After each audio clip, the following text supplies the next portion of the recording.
The Palace of Westminster is home to one of the busiest parliamentary institutions in the world.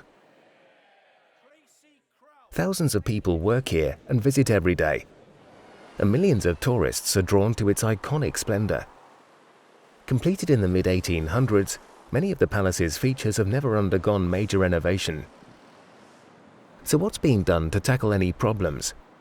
Not only to ensure the palace continues to function as a working building, but also to preserve its unique heritage for future generations.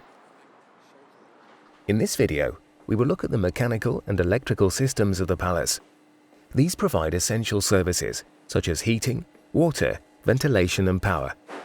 Essentially, the arteries of the building, they're critical to the continuous operation of Parliament. Shafts and tunnels, originally designed for ventilation, have become the routes for hundreds of miles of cabling for telephones and computer systems, as well as steam heating pipes and conditioned air. These routes are now extremely congested, making it difficult to access, maintain, or repair the services. Of all the elements of the building, it's the mechanical and electrical services that have the shortest and the most predictable lifespan, and their obsolescence can only be dealt with effectively by replacement. Some of the pipework in these tunnels is between 60 and 100 years old, way beyond their predicted lifespan. There's a high risk of breakdown, making the current approach of replacing systems only at highest risk of failure unsustainable and more costly. In 2012 alone, almost 3,000 electrical faults needed repairing. There are 98 M&D risers and 128 plant rooms. This was deemed to be a very high-risk plant room that was to fail imminently, so we've stripped out all of the plant. We're now removing all of the asbestos and indeed the paint as well. There is asbestos within the Palace of Westminster. You'd expect that of a building of this age, especially since there was a reconstruction after the Second World War, and there was a lot of asbestos as insulation material around the building services. It is well managed. We have an excellent management plan assisted by the use of consultants. We have specialist contractors in that tent up an area, they put it under negative pressure and they remove the asbestos from the floors, from the voids, from the ceiling, from all around the services. There are 2 layers to this room. The 2 layers have taken 3 months. So it's quite a substantial cost and impact to the programme of the works, but it's the right thing to do. The plant room originally had 4 air handling units that went crossways. Very, very tight, very, very congested, as are many of the other plant rooms within the palace. They've now been removed and we're replacing with 2, far more efficient, in fact 80% more efficient than the original. One of the key constraints is that we must have no impact to the building users or indeed any of the visitors. So we've developed this temporary plant room to enable us actually to strip out the Lord's plant room that we've just seen. It's very, very costly, very, very time consuming, but during the process we've had minimal impact on the users of the building.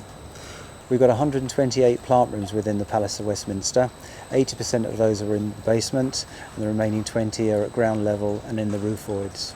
We have a strategic phased programme of refurbishment works to the plant rooms and infrastructure within the palace, but this by no means takes away the problem. All it is an interim phase to reduce the risk of failure. Now, some of this pipework is 110 years old and it's still functioning. The main heat source is steam, and the steam boilers are right at the end of that corridor. Because the infrastructure is so old, that has given us tremendous problems with leakage. When the heating system starts, usually in September, we do get an awful lot of leaks, and an awful lot of manpower is used to solve those leaks.